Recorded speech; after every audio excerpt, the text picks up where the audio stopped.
And good afternoon, everyone. This is your host, Savannah Bailey McLean for Harlem Sculpture Gardens. And today in the studio, we have June Moses, who is the executive director for the West 135th Street Tenants Association. President. President, sorry, in Harlem. Welcome, June. Thank you so much, Savannah. From the day I met you, I knew that we were going to do great things. And now, like, me and my residents, we're doing art. Who would have thought? So excited.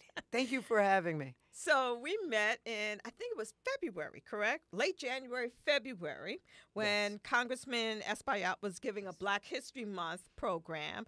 And I walked over and we started talking, and it Yes. was a hit from that point on. Certainly was. I had a Okay. good time.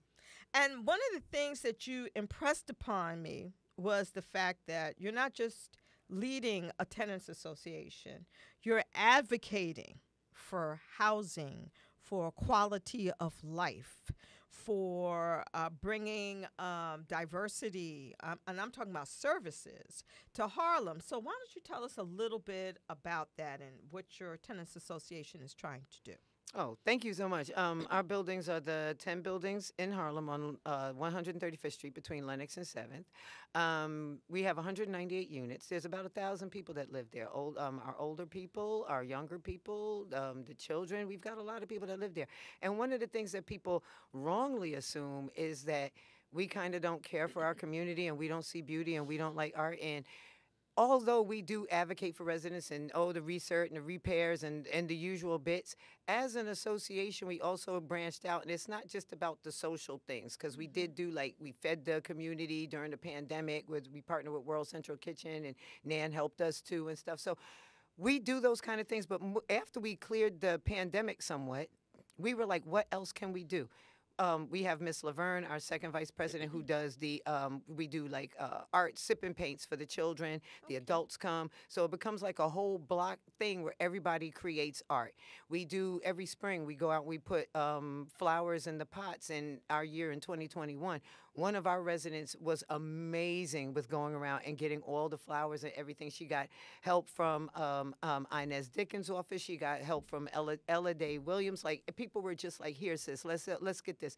The flowers come up now every single year, and they're absolutely beautiful. And no matter what our management company may give us to plant, the plants that we chose and we put in there always come back, and they come up beautiful. We see people stopping and taking selfies and stuff. So it's like, hey, so when I met you and you were talking about a sculpture garden, I was like, well, we already do art. We were talking about doing something more in the arts. And we were like, wait a minute. So we're going to have sculptures like right up the block. You want to come and talk to my residents? Yes. And you came, Yes. you talked. A few of them were like, yeah, let's do it. Unfortunately, when you live in buildings like ours, our management company likes to go haywire, and people can't necessarily do things. But the education that you opened up to us with becoming tree stewards Yes. and doing that type of work was like, hey, this still feeds into the community wellness we're trying to do, because it's not just community advocacy. We want to think about community wellness, and color and beauty helps with wellness. That's the cheap way to wellness, for those of us who can't, you can't find that the therapist that you fit with, or you can't. BetterHelp is too expensive. Whatever it is, having beautiful colors around you is actually relaxing, and having beauty around you is relaxing, and giving us the opportunity to get involved with this and know that we can say, hey, right up the block from us is going to be this beautiful sculpture garden. And since you were so great about this, we went and got daffodils from the Daffodil Project just like you did. Yes. So when you come off the train at 135th Street on the number 2 train and say you're going to walk up to St. Nicholas to the park so you can check out the sculpture, you will have a beautiful row of daffodils that will walk you all the way up. And then when you get to the front of the park, the work that this organization did to make sure that even as you enter, you're seeing beauty to get to those sculptures. So to make sure that we are seen not just as maybe a drain on the community or people who don't care about the community. I want folks to know that inside and out, we care all the way around, and we're going to do what we should do to make it better for not just ourselves, but for everyone, because there are factions out there that don't want people like myself to still continue to live in Harlem. Right. One of the things that really is very important, at least for me, is the fact that quality of life needs to be up and center in Harlem. It's not. The emphasis is on crime. The emphasis is on gangs. The emphasis is on poverty, but it's not about quality of life, what is already going on in Harlem.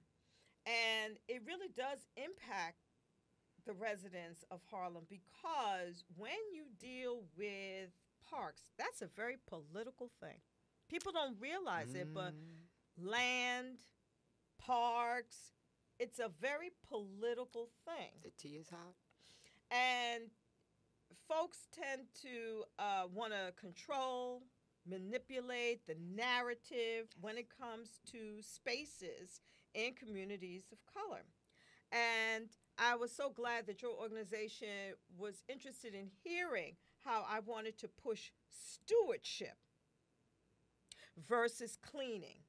Because in most communities of color, when you do step it up, when you do want to volunteer, the first thing that's said to you is that, oh, you could do a cleanup. As though that is, your job, as though that's the only option that is available. But then I found out that there are other options, and one of them is to be stewards, and particularly tree stewards. And given how we have had such excessive rain this year, given how we had to deal with the Canadian wildfires, which impacted people's breathing, and the need from City Council to increase our tree canopy in New York City, I thought what we were attempting to do was quite timely. How do you feel about that, June? Well, I thought it was great, and I also like the fact, Manhattan Borough President, he definitely had a 1 million trees initiative. Now, where our buildings are, one of the things I love about our buildings, we get a ton of sun. So I'm really pushing for us to get more solar panels on the roof because we could probably light half of Harlem with the sunlight that we get. Mm-hmm.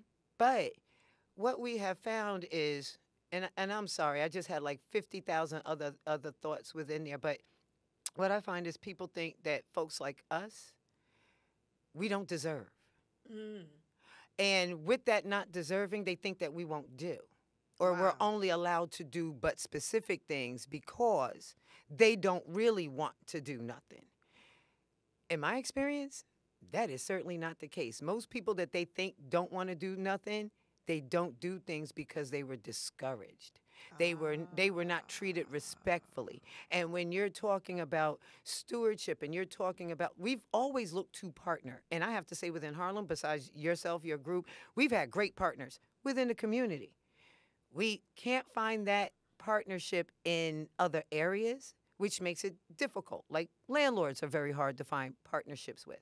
And they come in, like you say, and say, well, we're going to fix these people because they don't know. Regardless what we might have in store, what we might know or what we might need, that all gets left to the side.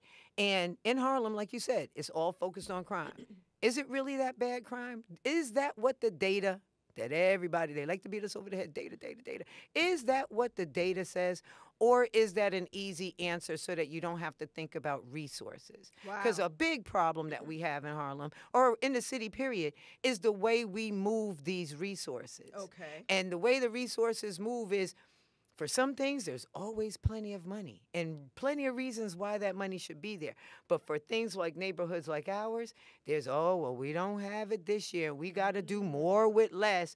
And then here's the funny part, because we live in subsidized housing. And a lot of people go, well, if you're living in such a terrible place, why not fix it yourself? For most of us who are renters, fixing it yourself isn't what you should be doing. And it could end up being something you end up getting evicted by, even though you were waiting. So people don't want us to fix things and make it nice. We are not allowed to. They don't want us to. And then they say, well, then they won't. So we're like, but we were. And they were like, well, we're not talking about that right now. We're talking about the fact that we have to direct you and guide you because you don't know. Like we're newborn children. When we're all a bunch of grown adults that have ideas and have visions for Harlem. Our buildings have been there 100 years. Our buildings is in James Weldon Johnson's Black Manhattan. Wow. I did not know that. That's what, and When I say that we are the heart of Harlem, we are the actual heart of Harlem. And for us to always kind of be looked at as less than by a lot of forces is amazing to me. And we're hoping that with this opportunity, we can show you better than we can tell you. Like the old folks say, the folks older than me, I can show you better than I can tell you. Well, when you walk down the block and you see those daffodils, when you go by and you see our resident center door open and there's something that you can come in and take part in, we've done a myriad of different things. But we're always trying to make sure that we know that we're small. We're not able to meet all of the needs that people have. But if we can help you save that $5, or if we can tell you that this thing is beautiful and we want to highlight it and give you that positivity, you know what that begets? More positivity. How do we motivate more residents to do what your association is doing? Because from my standpoint, this is hard. What I'm trying to do is hard. Trying to organize sculptures in 3 historic parks that are linear. And I did that strategically. I wanted it to beautiful. be. I wanted it to be linear so that people could meander and walk and not have to worry. I wanted that on purpose. But still, this is a lot of hard work. And I noticed that a lot of artists were intimidated by the process. And it's not about pleasing just me or pleasing New York Artists Equity Association, which is the partnering organization for presenting the sculptures. We also have to get through city parks. We have to get through the mayor's office. There's a series of approvals that are necessary. How do we engage more people so that they can feel in Harlem that good things are for them and not for those who might want to move in and displace them? I love this question because I have felt it too. The nice things are for the new people, and the rest of us, either you like your lumps and take it or get up and go, because this is what we're doing. For me, especially because I've tried to run away from advocacy 72,000 times in my life, and every time I do, it seems to drag me back in, because injustice is ugly, and it just upsets my stomach. I can't stand for it. So what I find is when you are looking at, I'm trying to find my words because I just want to be wow, and it's this, even though I've had a wild kind of day. So I'm trying to find words that make sense. So it starts off with just being seen, because we've been out there. People saw us. People saw us doing those trees. At first, people would still let their dogs pee on the tree bed while we were out there working it. By the time we had completed that work, people came by and they were saying thank you, and they were moving their dogs away from there. So it starts with being seen. Then it comes with being consistent, because for some weird reason in this society here, we've gotten this whole, I should add water, stir, and fold my arms like Jeannie and go like that, and it's done, and we should all be at the party. Yeah, we going to after party. Well, that's not how any of this works. No. How long did it take us to make small incremental changes in this country? And what I want people to hear and understand is this process is for you. If you tag out of it, say you don't vote, say you don't show up, oh, these meetings are late, oh, I can't. There are ways to handle that, but don't take yourself out of the game. Okay. You see people like Savannah and I, you see us out there, that's part of the thing. Voting is also part of the thing, because all these approvals you just mentioned, if we want to streamline those processes, we need to bring our residents, our other voters, our other neighbors with us into these places and say in those spaces, hey, we understand everybody has a job here, but this process is onerous and it keeps us from having nice things. Right. But we can only get to that through, like, I think people think that they're waiting for Neo, the one, to come and bend a spoon and save us all. And I'm here to tell you, you are Neo. You can bend a spoon. We can all bend a spoon together. We don't need air fryers if we can all get together, because we can fry it with ourselves, with our fabulousness. The reality is not enough of us are engaging because we're hurt. We're disappointed. Yes. We feel like, I didn't seen this before, so let's see what they can do. I'm invested in your success. Gotcha. Because your success means we get more, we get better, we get to do it again. We get to bring in other smaller groups who might have been on the sidelines, like right down the block from me. I love Lincoln. People can say what they want. Those people over there is good people. I want them to know that, hey, you want some daffodils? We got some for you too. You want to come down and be a part of this? Okay. On your next project, it's going to be even bigger and better. Who's to say? You might be on the east side and take it down that way. Take it down Fifth. Okay. There's a whole big thing, but we want to involve the people who don't normally think it's for them. And that's why I love the parks that you chose and where it's going to go, because art affects people when they're not even thinking about it. That's true. And you're walking through a park where normally you're like, okay, it is looking good lately. It's been looking nice. It's been attentive too. But it's still not what it could be, because our days out there, we were just, oh my goodness, there's still some issues. And there are people who've gone through that park every day, and their behavior reflects how they feel the city feels about them with how that park is kept. Yes. That's the reason. That's really the bottom line with a lot of people's quote-unquote bad behaviors.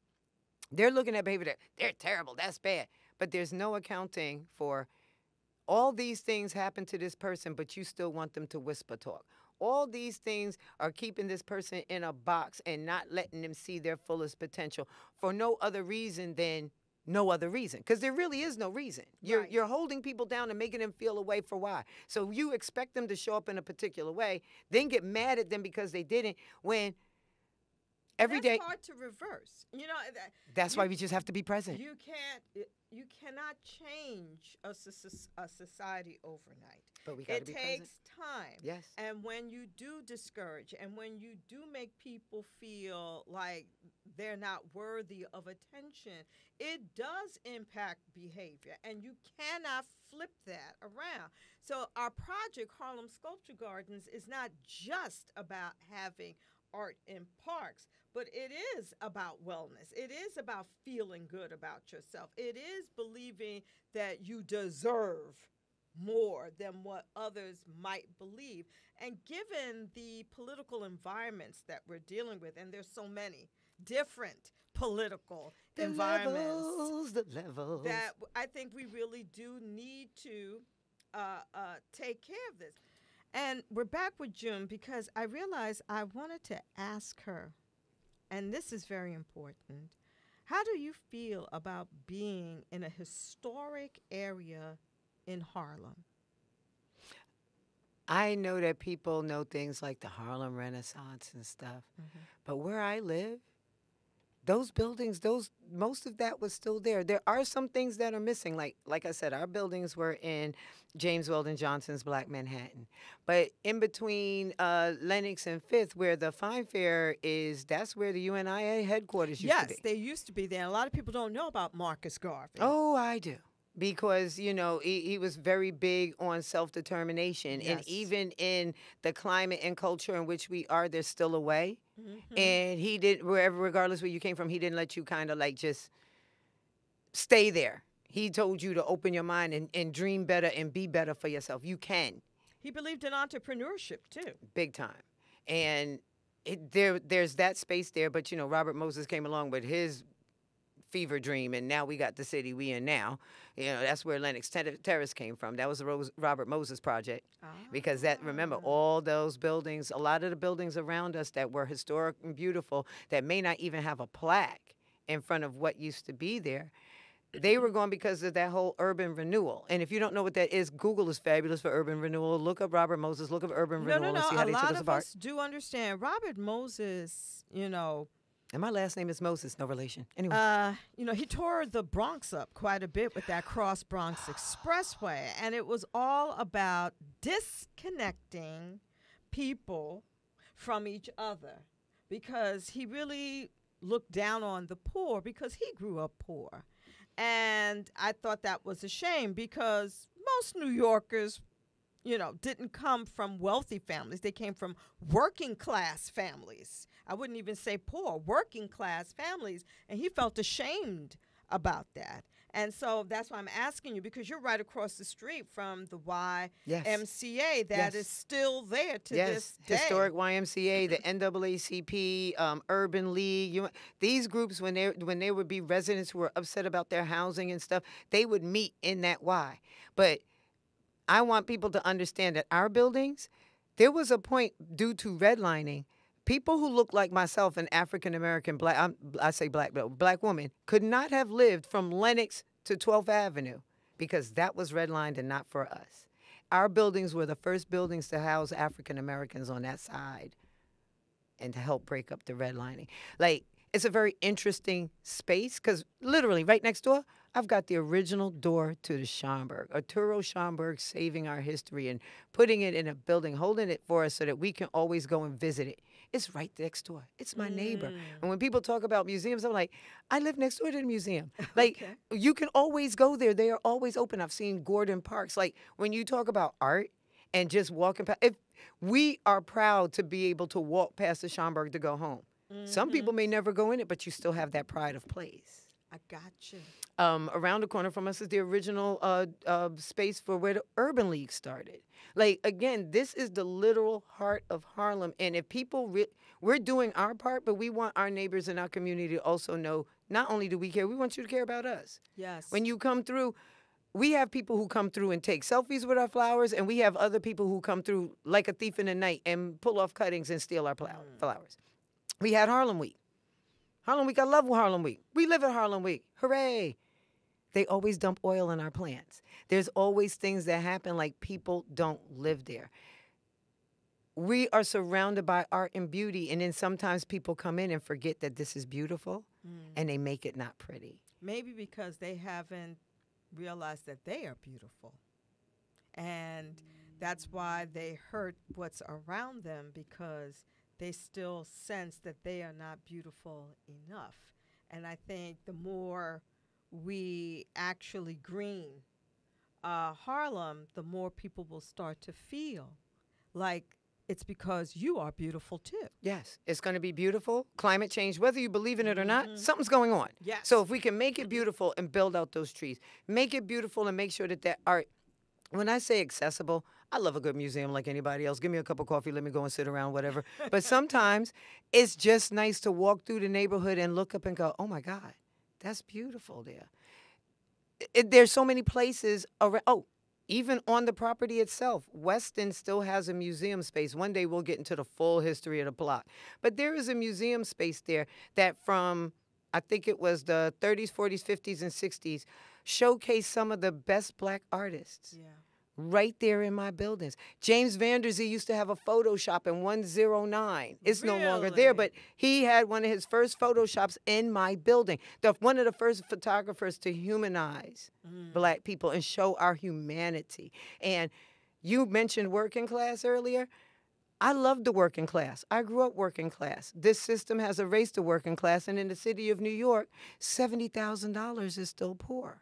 Yeah. So it kind of does benefit us if we just get our hands a little dirty and make it look at least pretty for us. Because some folks is out here really making it hard. So we're invested in the beauty. We're invested in making it nice, regardless of what somebody says. And like I said, we can show you better than we can tell you. We've had beautiful flowers all along. And for our ancestors who lived, our buildings have always been regular folks. Okay. Everything from the number runner to a politician. Everybody that lived in them buildings because they was for regular folks. Gotcha. Regular folks are beautiful. Yes, they are. We all came from regular folks, because most of the people who migrated to Harlem came from a segregated South where there weren't that many opportunities. And even if the opportunities in New York City was just being a hotel maid, and that's what my grandmother was, a hotel maid at the Hotel Edison that still stands to this day in Times Square, she was able to bring her family up one at a time to New York City. Wow. Do we all have that story? Because I got a couple of those. I think we all do. I'm first generation, born here in New York City. So, yes, I feel that, what we're talking about is very important. So, June, thank you again. I'm glad we were able to add that historic piece because I don't want that missing. No, it's very historic where we are. And we have to save it because if that goes, Harlem goes. Gotcha. Well, thank you again, June. And we look forward to working with you some more.